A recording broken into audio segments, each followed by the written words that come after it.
Have you ever loved the idea of a woman more than the actual woman? Men don't initially fall in love with actual women, they fall in love with their anima, the idealized internal feminine, and project it onto a real woman. There is a long standing philosophical debate as to who loves more truly. Is it a man or the woman? The argument for men, some argue that a man's love is more idealistic, unconditional, because it is tied to a sense of duty and sacrifice. The counterpoint, woman's love is often framed as pragmatic, selective, or even opportunistic, tied to her security and survival of offspring. So today's discussion is going to be a little philosophical. We're going to look at it from the angle of psychology, particularly the one that was proposed by the famed psychiatrist and psychoanalyst Carl Gustav Jung.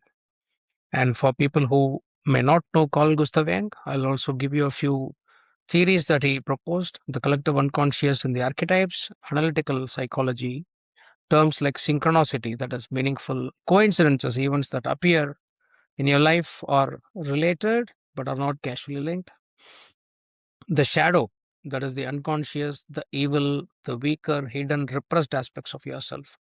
Jung argued that integrating the darker side of you is essential to become a very balanced, complete person. He was also the person who said life really begins at 40. Up until then, you're just doing research. So, what we'll do in the next 10 minutes is go through the hypothesis or the theory that Carl Jung proposed. And we can also look at how people can integrate themselves as a fix, potential fix, right? Of course, this is from the lens of Carl Gustav Jung. So, here we go.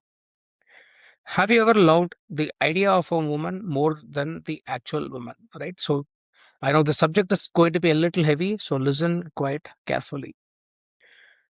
I will explain the archetypes in a bit detail when we come to the example. So, one of the things that we propose here is, do men love unconditionally and idealistically? Yes, but underneath the idealism is always a old wound or something that is not resolved yet. That is what he is proposing.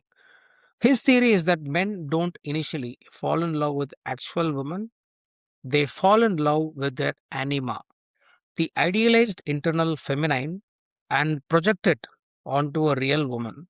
The woman then becomes the carrier of the projection. Now, I know this is a bit heavy, but essentially what he says is, you're not actually loving the woman, but you have an idealized version of a woman in your mind, in your subconscious, that you are projecting onto the woman that you are getting attracted to, right? If that is clear, that's good, right? We'll go a little deeper into that. Now, he also talks about four stages of anima, how the anima evolves. That is the internal projection of, or the feminine side that you have within you, right? So he basically argues that both men and women have feminine and masculine qualities. That is, a man also has anima, which is the feminine quality that he projects inside him.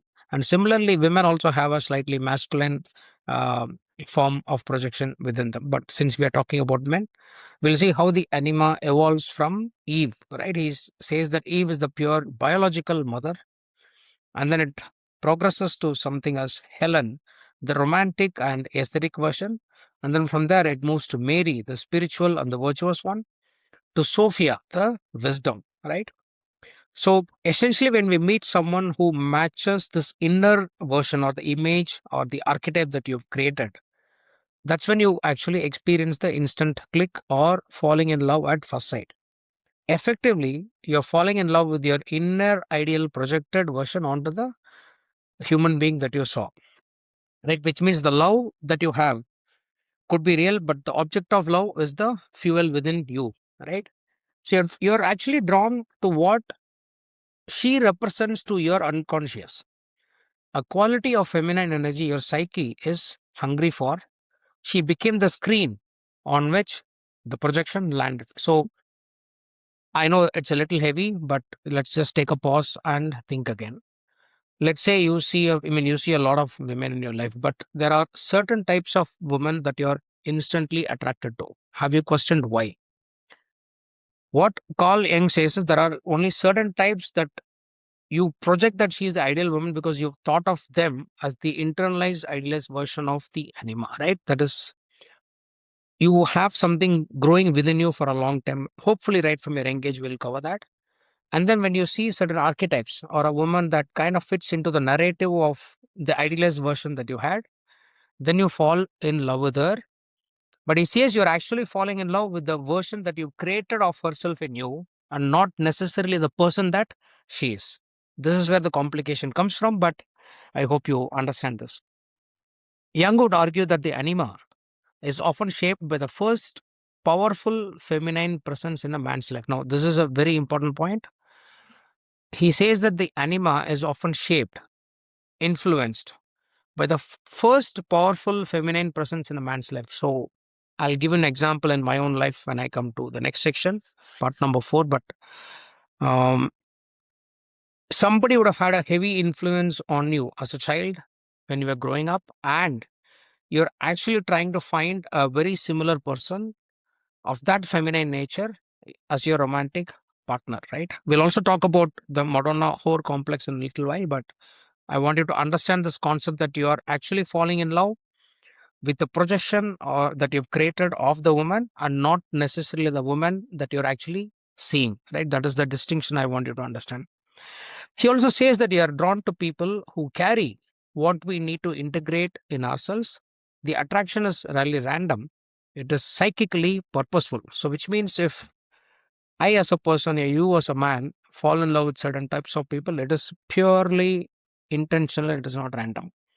Otherwise, why is it that just a few women uh, are chosen, or you're quite attracted to subconsciously? You don't even have a reason, right? You don't know that person, but you're still immediately attracted to them in some form, not necessarily the physical aspects of it, but even as a package, you tend to get attracted to a certain type. So he says that it is not random, and it is closely connected to how you grew up and which feminine influence you had in your early life as a boy.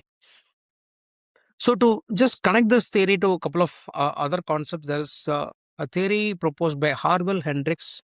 It's called as imago theory, which essentially Jung applied to relationships, and also John Bradshaw's work on how childhood wounds create adult attraction patterns. Hendricks specifically said we are attracted to people who match the emotional environment of our childhood, not because it was necessarily good, but because it was very familiar.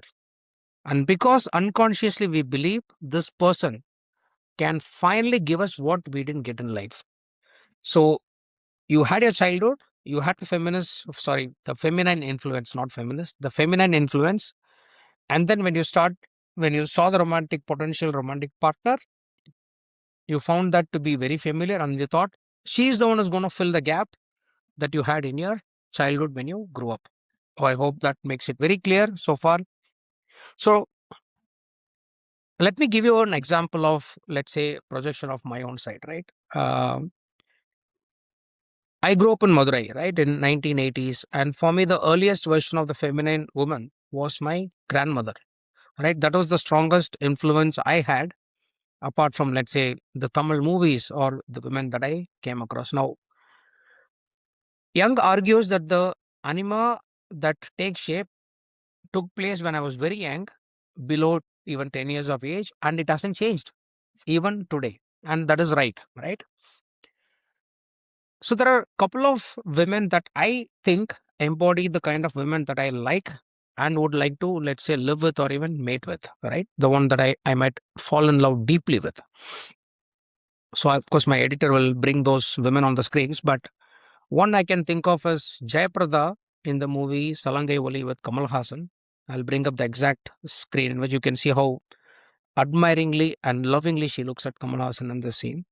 The second one that influenced me a lot when I was young and when I watched it is Sridevi with Rajinikanth in the movie Johnny, right? The way she carries herself, the feminine attributes, etc. So, if I put both of this together, and this hasn't changed even to this day for me, I mean, it's been more than 40 years, right?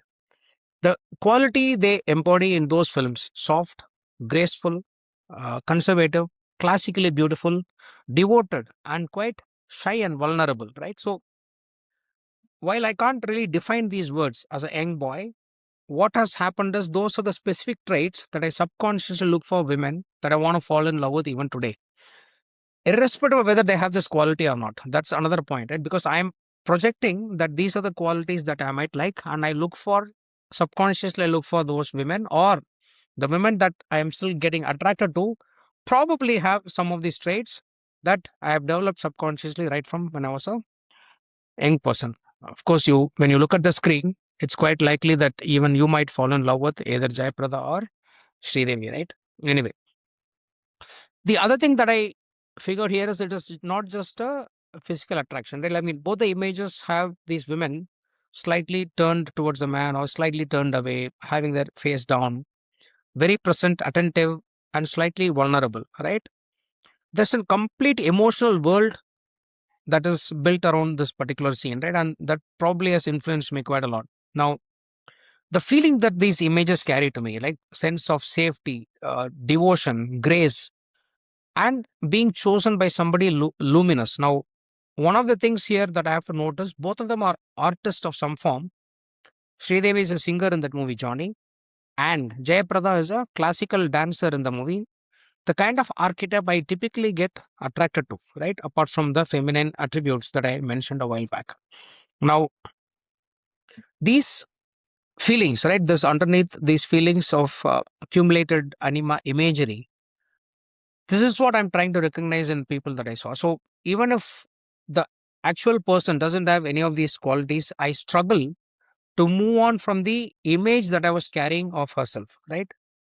And this image doesn't dissolve just because the real person doesn't have it or doesn't reciprocate. So, for example, if I fall in love with a woman who I think on whom I've projected all these qualities, which she doesn't possess, necessarily she doesn't possess, but I've projected those qualities on her, and I'm expecting it because my internal world is saying, "Give it to me." That's why I like you, right? But she doesn't give; it hurts you big time, right? But the projection outlives the relationship, even if logically you know that she is not the person that will satisfy or, let's say, um, embalm the feelings that you have, or let's say, give you the feelings that you're actually looking for, right? So the projection and the performance meet and reinforce. Now, this is an example of real life, so I thought I hopefully this will really help you. Now, so then we discussed that there is a conflict, right? So you're saying you projected something onto a woman who's just a woman. She doesn't necessarily have all these qualities that you're looking for. And they are actually hurt that she turns out to be this normal average woman who wakes up and brushes her teeth every day, and she's not the goddess that you actually delusionally believed. Now this causes a little bit of internal conflict or a friction in you, and but Young says something very nice and wonderful here. He views the friction in relationships as necessary.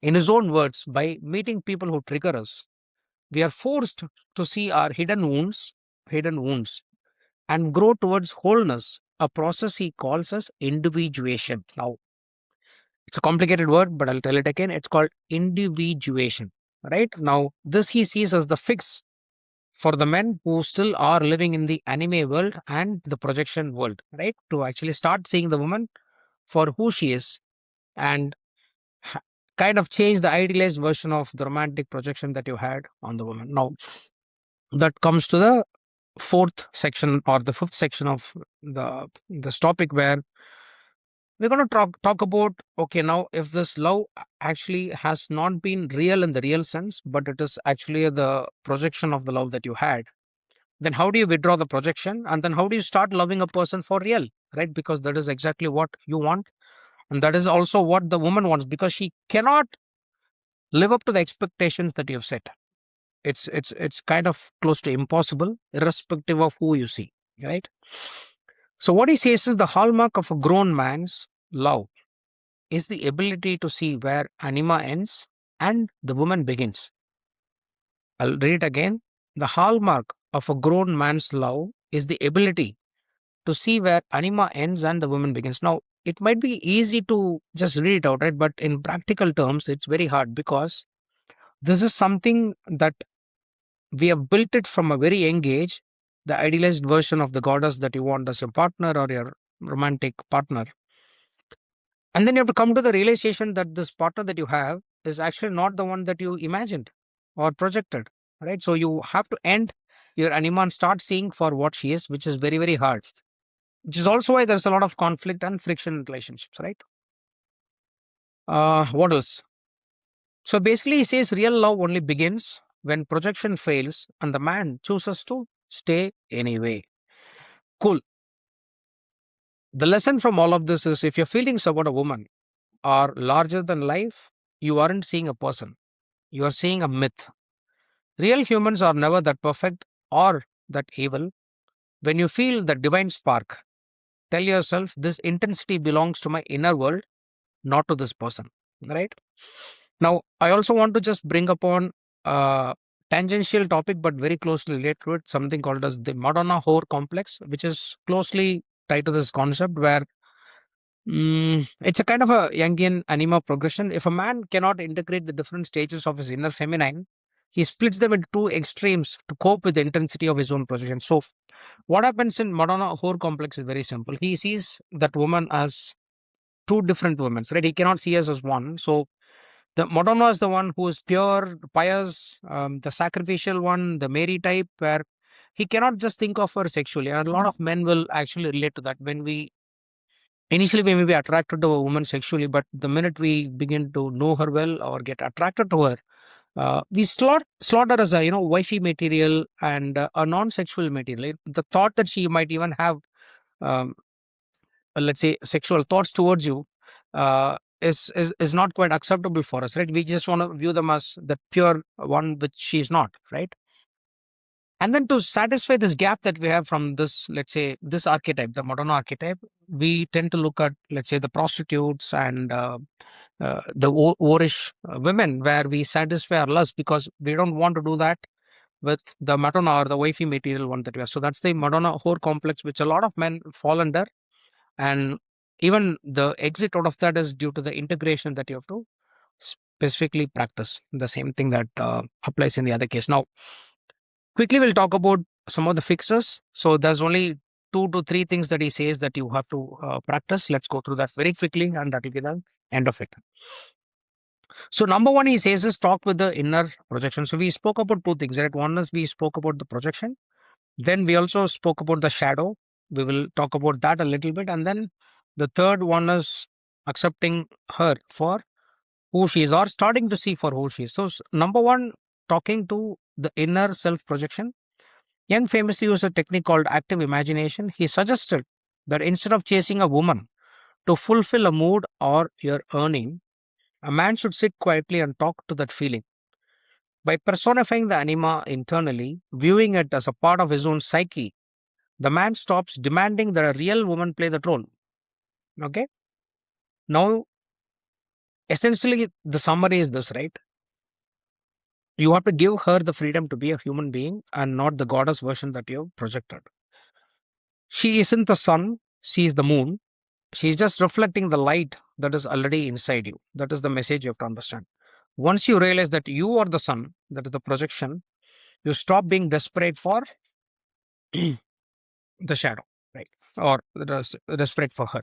Now, coming to the other topic, that is the shadow. Now, what is the shadow? I already told you that is the darker side of you, which you fail to tame, which you fail to accept because it's pretty hard.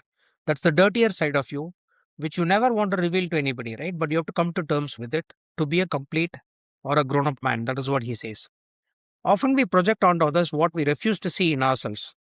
Jung suggested that a man who projects an anime version of love is often avoiding his own emotional vulnerability or his own unmanly traits. I'll read it again. We project onto others what we refuse to see in ourselves. Jung suggested that the man who projects an anime version of love is often avoiding his own emotional vulnerability or his own unmanly traits. So these are things that you have to work on, but you haven't. So, but you are projecting it onto the other person. By eating your own shadow, accepting your own weaknesses, you stop needing a woman to compensate for them. Essentially, you can't love a real woman if you're still pretending that you don't have a basement full of mess. Own your own mess, clean them up, and you'll stop being offended by hers. So essentially, he's saying the other woman that the idealized version that you have also has her own shadow. She also has her own mess. The fact that you have and you haven't seen doesn't mean that she doesn't have. In fact, only when you clean up your own mess will you be able to accept her mess. Otherwise, you can't. Right? That is what he says. So essentially, three quick points again. Own your highs. That is the divine feeling you get from her. That's your own brain. That's not her. Own your lows. That is clean up your cobwebs, clean up your mess, the shadow, right? Don't dump it on her. The third point is the most important one. Meet the stranger. Now that you aren't using her to fix your soul, look at her as a separate human being and get to know who she actually is. That's it. If you don't understand who she actually is, you're never going to fall in love truly with that woman, because whether you look at her as a complete one, a goddess, or a Madonna, or a whore, if you don't see her for who she is, that is, if you don't kill your projection, if you don't satisfy your anima, you're never going to be able to fall in love with any woman, even if you projected your own self or your own idealist version onto her. I know this was quite heavy and quite introspective and deep. You should read a little bit more about what Carl Jung said about it. But yeah, just look through your own life. The kind of why are only certain girls um attractive to your eyes? Have you ever thought about it? Is it actually the woman, or is it actually the projection of you onto the woman? That's what you need to find the answer for. And if you can take care of your own anima and individuation, that's where the answer really lies. Own your highs, own your lows, and start meeting the stranger for who she is. She's just a normal person like you with her own insecurities and highs and lows. If you like this content, forward it to a lot of other men who might be interested in such topics, or to the girl that you fell in love with. Cheers.